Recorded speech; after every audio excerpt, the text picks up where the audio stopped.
Hello everyone, back to school में आप लोगों का स्वागत करता हूं।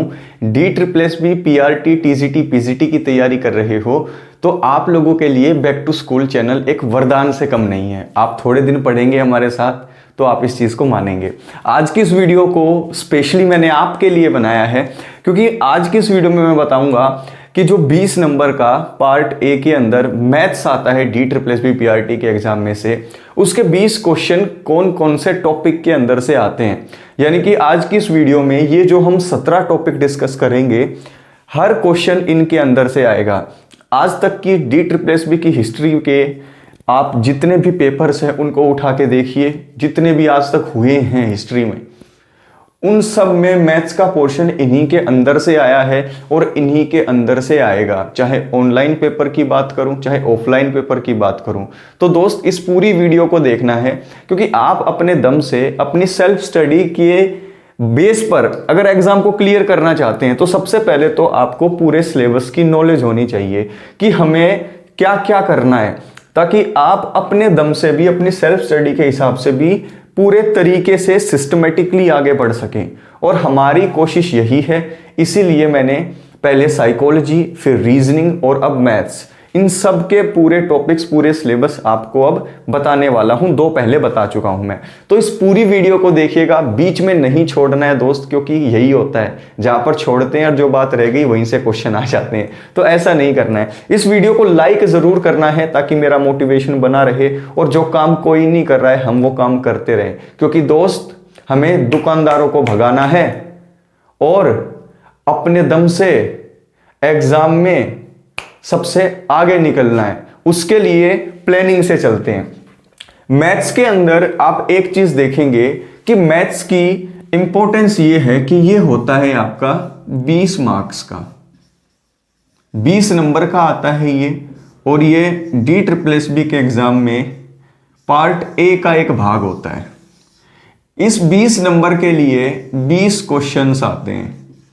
कितने क्वेश्चंस पूछे जाते हैं? 20 नंबर के लिए 20 क्वेश्चन पूछे जाते हैं। मैथ्स के अंदर इतने सारे टॉपिक्स हैं, जो अलग अलग एग्जाम की तैयारी करते हैं वो कंफ्यूज हो जाते हैं। तो स्पेसिफिकली आपके एग्जाम में क्या आएगा उसकी जानकारी जरूरी है। सबसे पहले नंबर सिस्टम, संख्या पद्धति, whole number, real number, number system पूरा का पूरा। उसके बाद सरलीकरण, सिंप्लीफिकेशन, आपने हमेशा एग्जाम के अंदर क्वेश्चन देखे होंगे सिंप्लीफिकेशन के। तीसरा होगा square root and cube root, यानी कि वर्गमूल और घनमूल, आपने देखा होगा स्क्वायर रूट और क्यूब रूट। चौथा जो चैप्टर आएगा वो आएगा प्रतिशत का, परसेंटेज का।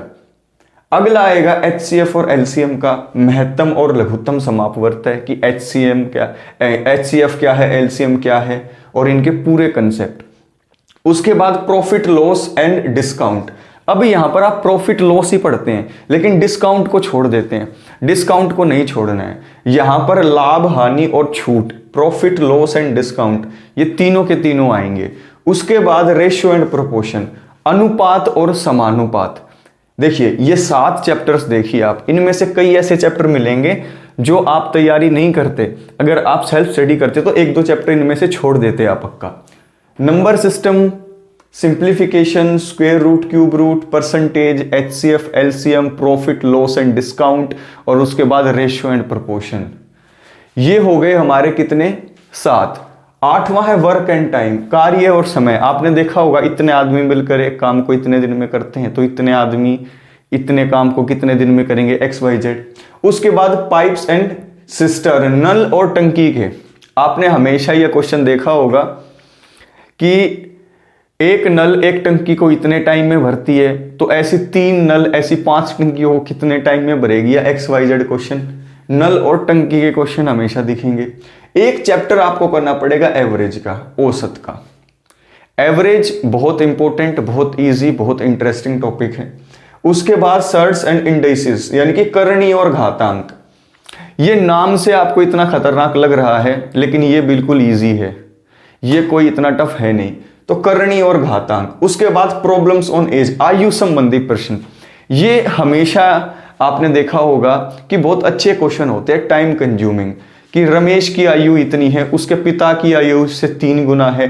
4 साल के बाद अगर रमेश की आयु अपने पिता की आयु से 1/2 होती है तो वर्तमान में उनकी आयु कितनी है। तो इस तरीके के क्वेश्चन इसके अंदर आते हैं आयु संबंधी, प्रॉब्लम ऑन एज। ठीक है, उसके बाद प्रॉब्लम ऑन मिक्सचर, मिश्रण संबंधी समस्या।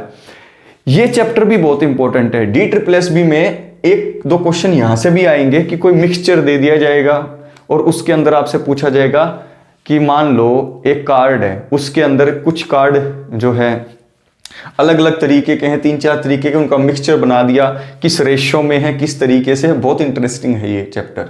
उसके बाद टाइम, स्पीड एंड डिस्टेंस, समय, गति और दूरी।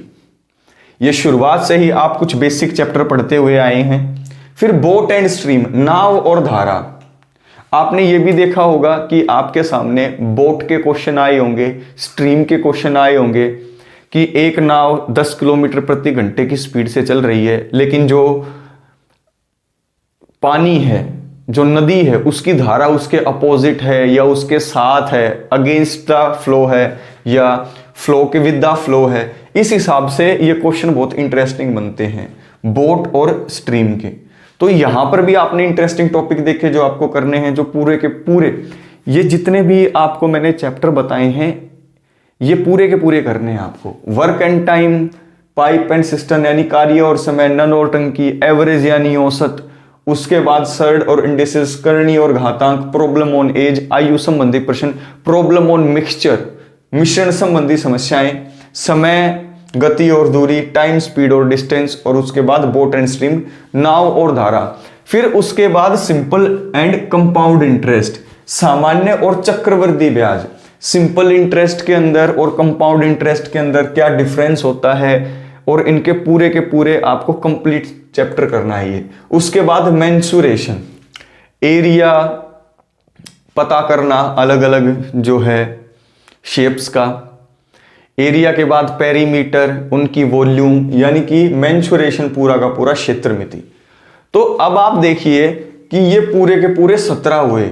Number system, simplification, square root, cube root, percentage, HCF, LCM, profit loss and discount, ratio, proportion, work and time, pipes and cistern, average, surd and indices, problem on age, problem on mixture, time, speed and distance, boat and stream, simple and compound interest and mensuration. ये पूरे 17 के 17 chapter अगर आपने कर लिए, कोई इस पृथ्वी के ऊपर आपको 20 में से 20 नंबर लेने से रोक नहीं सकता है। पार्ट ए में आपने ये 20-20 नंबर को स्मार्टली मैनेज कर लिया तो ये जो 5 सब्जेक्ट हैं जो आपको शुरू में 100 में से बहुत अच्छे नंबर दे सकते हैं, ताकि आपकी एडवांटेज आपके पास हो जाए। फिर पार्ट बी जो हमेशा मुश्किल आता है, out of the box exam में आता है, उसको आप अच्छे से टैकल भी कर पाएंगे। मान लो आप मैथ्स को काफ़ी अच्छे से कर लेते हैं तो बाकी का एग्जाम आपके लिए बहुत अच्छा होने के चांसेस हो जाते हैं। तो दोस्त, ये हर एक चैप्टर आपको करना है। आपके माइंड में उठेगा करेंगे कहाँ से। दोस्त, बैक टू स्कूल पे मैं आपको कराऊंगा, लेकिन अभी हमने स्टार्ट कर रखी है पेडागोजी, उसके 7 चैप्टर कर चुके हैं और हमने रीजनिंग शुरू कर रखी है, उसकी 2 वीडियो डाल चुका हूं। पहले वो चीजें हम थोड़ी सी कर लें। अगली जो मैं सीरीज लेकर आऊंगा वो मैथ्स की ही लेकर आऊंगा, तो आप टेंशन बिल्कुल ना लें। आपके लिए चीजें आती रहेंगी, वीडियोस आपके लिए बनती रहेंगी। सिर्फ एक काम आपको करना है, वो ये कि इनको आप लिख लीजिए अपनी कॉपी में और इनको करना शुरू कर दीजिए। अखाड़ बाडे से नहीं करना है आपको काम कि आज ये कर लिया, कल ये कर लिया, परसों ये कर लिया, फिर ये कर लिया। नंबर वाइज आपको चलना है बहुत अच्छे तरीके से, ताकि आपको पता भी लगता रहे कि मैंने कितनी चीजें कर ली और कितनी चीजें मुझे आगे भी करनी है। तो जब भी आप मैथ की एक रफ कॉपी बनाओ अलग, उसमें पहले पेज पर ये लिख लेना, और जब तक आप नंबर सिस्टम में अपने आप को ये ना समझ लो कि हाँ भाई मुझे आ गया, उससे पहले आप सिंप्लीफिकेशन की तरफ बढ़ना मत। ठीक है, क्योंकि आप हर एक सब्जेक्ट, हर एक टॉपिक को कच्चा कच्चा छोड़ते हुए ना चले। आप पहले एक टॉपिक को बहुत अच्छे से करें, और जब एक टॉपिक आपका पूरा अच्छे से हो गया, फिर उसके बाद जो है आप अगले टॉपिक के ऊपर बढ़े। और पक्का जब आप करने चले तो पहले इस पूरे टॉपिक को समझिए। ठीक है, पहले पूरे टॉपिक को समझिए और फिर साथ साथ आप MCQ करते चलिए। ठीक है, ऐसा नहीं कि शुरू में ये MCQ करने लगे टॉपिक को समझा नहीं, ये सबसे रॉन्ग तरीका है। तो दोस्त, इस वीडियो को लाइक कीजिएगा अगर ईमानदारी से आपको लगा हो कि बकवास की बातों को छोड़कर काम की बातें, जॉब की बातें, सिर्फ टेट टेट टेट टेट करते हुए नहीं फिर रहे हम। हमें चाहिए जॉब, और उसके लिए करनी पड़ती है मेहनत, और उसके लिए ऐसा टीचर चाहिए जिसके अंदर दम हो, जिसकी रीढ़ की हड्डी हो। क्यों? क्योंकि दोस्त ये चीजें पढ़ाते हुए, ये चीजें समझाते हुए तिलों के अंदर तेल कितना है ये पता लगता है। और वीडियो जब मैं डाल देता हूं और फिर उसके अंदर जो व्यूज और लाइक होते हैं उनसे पता लगता है कि स्टूडेंट्स का सपोर्ट कितना है। तो दोस्त मैंने तो अपना काम कर दिया, आपका काम बाकी है। इस वीडियो को लाइक करो, प्यारा सा कमेंट करो, दोस्तों के मोबाइल पर भेजो, और ये बोलना कि आप कौन सा टॉपिक छोड़ देते सेल्फ स्टडी में अगर ये वीडियो नहीं देखते तो। नेक्स्ट वीडियो में मिलूंगा, क्या बताऊंगा? जीके का सिलेबस। टेक केयर दोस्तों, पढ़ते जरूर रहना है, शेयर करो सभी दोस्तों तक।